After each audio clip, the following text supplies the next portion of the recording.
ರಾಜ್ಯದಲ್ಲಿ ಧಾರಾಕಾರ ಮಳೆಗೆ ಇಬ್ಬರು ಬಲಿ. ಕರಾವಳಿ ಮಲೆನಾಡಲ್ಲಿ ವರುಣಾರ್ಭಟಕ್ಕೆ ಜನ ತತ್ತರ. ನದಿ ಡ್ಯಾಂಗಳಿಗೆ ಅಪಾರ ಪ್ರಮಾಣದ ನೀರು.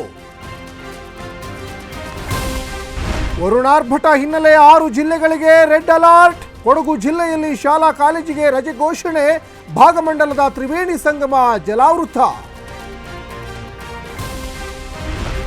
ಇಂದಿನಿಂದ ರಾಜ್ಯದಲ್ಲಿ ಕೊರೋನಾ ಟೆಸ್ಟ್. ಆಸ್ಪತ್ರೆಗಳಲ್ಲಿ ಕೋವಿಡ್ ವಾರ್ಡ್ ತೆರೆಯಲು ಸಿದ್ಧತೆ. ವೈರಸ್ ತಡೆಗೆ ಜಿಬಿಎ ಆಯುಕ್ತರಿಂದ ಮೀಟಿಂಗ್. ರಾಜ್ಯದಲ್ಲಿ 47 ಕೊರೋನಾ ಕೇಸ್ ಆಕ್ಟಿವ್. ಕಳೆದ 24 ಗಂಟೆಯಲ್ಲಿ 9 ಜನರಿಗೆ ಕೋವಿಡ್ ಪಾಸಿಟಿವ್. ಮಹಾಮಾರಿ ಆತಂಕದಲ್ಲೇ ಶಾಲೆ ಆರಂಭಕ್ಕೆ ಸಿದ್ಧತೆ. ಪರಂ ಮೇಲಿನ ಇಡಿ ದಾಳಿಗೆ ರಮ್ಯಾ ನಂಟಿನ ಟಚ್. ಡಿಕೆಶಿ ವಿರುದ್ಧ ಮತ್ತೆ ದಲಿತ ಸಚಿವರು ರೆಬಲ್.